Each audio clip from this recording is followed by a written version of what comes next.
Hello guys, welcome back to my channel. मैं हूं पूजा और आप देख रहे हैं रियल टॉक विद पूजा। आज का हमारा टॉपिक है how to overcome stage fear. Stage fear? Wait a minute, मेरा तो स्कूल हो चुका है, कॉलेज भी हो चुका है, अरे मेरी तो शादी भी हो चुकी है, मैं कब इन फ्यूचर स्टेज में जाऊंगा? मेरे लिए नहीं है ये टॉपिक। रुको रुको रुको, अगर आप ऐसा सोच रहे हो तो आपके लिए तो ये टॉपिक बहुत ही ज़्यादा इम्पॉर्टेंट है। क्यों? अरे अपनी पूरी लाइफ तो निकाल दी स्टेज फियर में, अपने बच्चों के साथ तो ऐसा मत होने दीजिए। तो आज के सारे पॉइंट शायद आपके बच्चों के काम में आ जाएंगे। शुरुआत से ही अगर आप उनको ये सारी बातें समझा देंगे तो शायद उनमें कभी स्टेज फियर आए ही ना। तो आपके लिए तो ये वीडियो ज़्यादा ज़रूरी है। तो चलो शुरू करते हैं।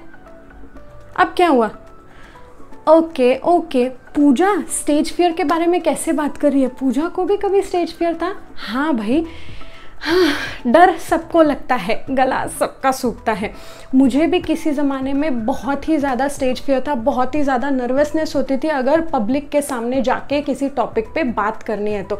और आपको मैं बता दूं, ये जो शुरुआत में कुछ फैक्ट्स आए ना, इन फैक्ट्स के अलावा और कुछ गूगल नहीं किया है मैंने। आज मैं आपको जो भी बताऊंगी वो मेरे रियल एक्सपीरियंस से बताऊंगी। मैंने कैसे ओवरकम किया स्टेज फियर वो बताऊंगी। और मुझे 100% गारंटी है आपके लिए ये ज़रूर बहुत ही ज़्यादा फ़ायदेमंद होने वाला है।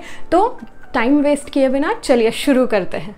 तो हमारा पहला पॉइंट है ग्रैब द अपॉर्चुनिटी। देखो, जब तक आप स्टेज पे जाओगे नहीं तब तक आपका स्टेज फियर कभी नहीं निकलेगा। अगर बेंच पे बैठे बैठे, क्लास में बैठे बैठे आपको लग रहा है कि यार मुझे तो बड़ा ही डर लगता है स्टेज पे जाने से, किसी दिन मैं भी काश ऐसे जाके बात कर पाऊँ और मैं भी मेरी नर्वसनेस निकाल पाऊँ, अगर आप ऐसा बेंच पे बैठे बैठे सोच रहे हैं तो वो कभी नहीं निकलेगा। अगर आपको अपना स्टेज फियर निकालना है तो सबसे पहले आपको स्टेज पे जाना पड़ेगा। जब भी आपको मौका मिलता है कि कोई प्रेजेंटेशन देना है, मानो आपकी एक टीम बनाई है क्लास में और उस टीम को कोई पर्टिकुलर प्रोजेक्ट दिया है, तो आप उस टीम को बोलो कि भाई मैं ये प्रेजेंटेशन खुद दूंगा या खुद दूंगी।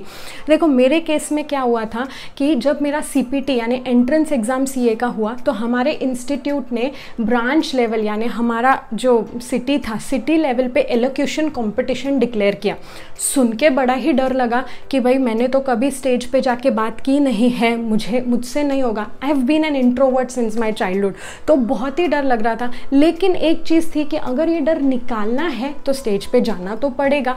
मन में बचपन से लेके बड़ा ही लगता था कि टीचर बनना है, टीचर बनना है। तो टीचर बनना है तो टीचर को तो बच्चों के सामने बात करनी होती है, जाके बच्चों के क्या, कभी कभी प्रिंसिपल और बाकी टीचर्स के सामने भी बात करनी होती है।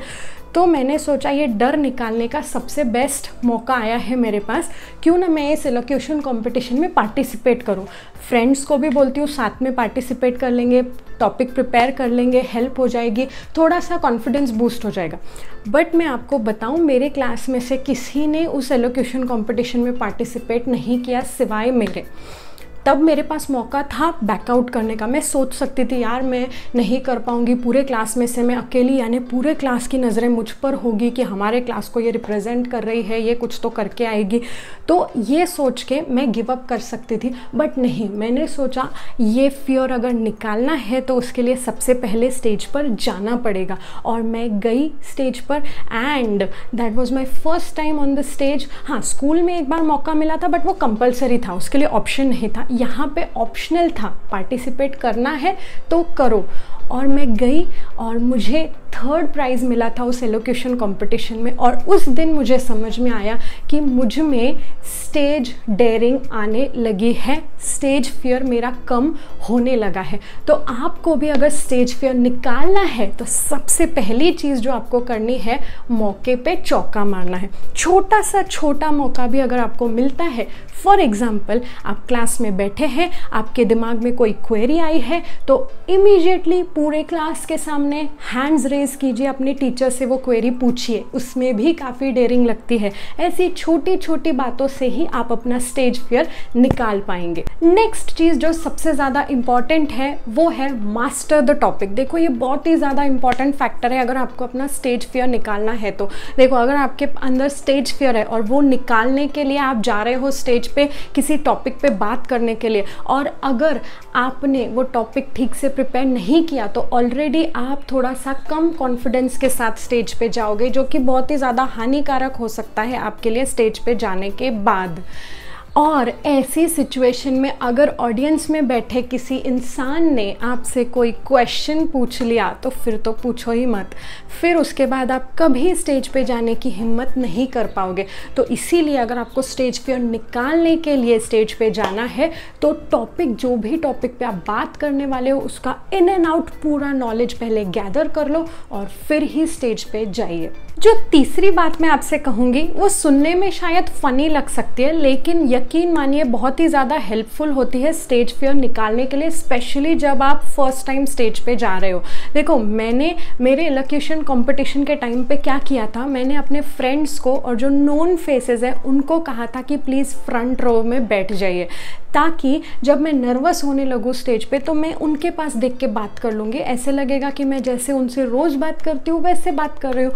तो इस टेक्निक ने मुझे काफ़ी हेल्प किया था। तो अगर आपको भी अगर पॉसिबल है, जहाँ पे आप बात करने जा रहे हैं स्टेज पे, अगर वहाँ पे पॉसिबल है कि आप अपने फ्रेंड्स को या फैमिली को ले जा सकते हैं और उनके लिए सीट्स आप खुद चूज़ कर सकते हैं, तो मेक श्योर आप उनके लिए फ्रंट रो चूज़ करते हैं, सो दैट आप जब शुरू कर रहे हैं तब भी उनके पास देखते हुए शुरू कीजिए। जब बीच में आप थोड़ा सा नर्वस होने लग जाए, उनके पास देख के बात कर लीजिए, तो आपको ऐसे फील आएगा कि आप अपनों से बात कर रहे हैं और बाकी ऑडियंस को आप भूल जाएंगे और आप कॉन्फिडेंटली बात कर पाएंगे। तो ये technique, having friendly faces in the front row, ये टेक्निक काफ़ी ज़्यादा हेल्पफुल होती है to overcome the stage fear. Fourth point है इंटरैक्ट विथ योर ऑडियंस। देखो, ये टेक्निक माहौल को फ्रेंडली, लाइट करने में काफ़ी काम में आती है। लोगों से जब आप इंटरैक्ट करोगे तो एक तो आपको समझ में आएगा कि वो बोर नहीं हो रहे हैं, उनका इंटरेस्ट अभी भी है, ये आपको समझ में आएगा। दूसरा है, जब आप उनसे इंटरैक्ट करोगे तो थोड़ी सी फ्रेंडली वाली फीलिंग आएगी और थोड़ा सा आप और ज़्यादा खुल के बात करने लगोगे जब सामने वाले लोग आपको रिस्पॉन्ड करेंगे। तो अगर पॉसिबल हो तो अपनी स्पीच के बीच बीच में ऐसे कुछ क्वेश्चंस डाल दीजिए फॉर द ऑडियंस, ताकि थोड़ा सा आपको भी थोड़ा ब्रीदर मिल जाए जब आप उनसे क्वेश्चन पूछ रहे हो, उनके आंसर का वेट करो। येस और नो वाले ही क्वेश्चंस पूछने, ऑफकोर्स आप ऐसे बड़े बड़े आंसर्स जिन क्वेश्चंस के होंगे वैसे क्वेश्चंस मत पूछिए। क्वेश्चंस ड्राफ्ट करते समय बीच बीच में, आपके स्पीच के बीच बीच में जो आप क्वेश्चंस डालने वाले हो, तो मेक श्योर कि ऐसे कोई डिबेटेबल क्वेश्चंस ना डाल दो, ऑब्वियस वाले क्वेश्चंस डालो। क्योंकि अगर डिबेट होने लगा तो आप ऑलरेडी स्टेज फियर के नाम से गए हैं ऊपर, स्टेज फियर निकालने के लिए ऊपर गए, और अगर डिबेट होने लगा तो आप खुद ही समझ जाइए आगे क्या होगा। So keep interacting with your audience, माहौल को फ्रेंडली करने के लिए। नेक्स्ट इंपॉर्टेंट पॉइंट है कमांड ओवर लैंग्वेज। देखो, आप जिस भी लैंग्वेज में स्पीच देने वाले हो, चाहे वो इंग्लिश हो या हिंदी हो या कोई भी रीजनल लैंग्वेज हो, मेक श्योर कि आपका उस लैंग्वेज पे पूरा कमांड है। अच्छा खासा नहीं, पूरा 100% कमांड है। देखो, नीचे बैठे हुए लोग आपकी बातों पे विश्वास कब करेंगे, जब आप में उनको कॉन्फिडेंस दिखेगा। और कॉन्फिडेंस आप कब ला पाओगे, जब एक तो आपको वो टॉपिक जिसके बारे में आप बात कर रहे हो उसके बारे में आपको इन एंड आउट सारा नॉलेज है। दूसरा, आप जिस लैंग्वेज में बात कर रहे हो आप बड़ा ही कॉन्फिडेंटली उस लैंग्वेज में बात कर रहे हो, खुद को प्रेजेंट कर पा रहे हो। और प्रेजेंट कब अच्छे से कर पाओगे, जब वो लैंग्वेज आप अच्छे से, आपका उस लैंग्वेज पे कमांड होगा।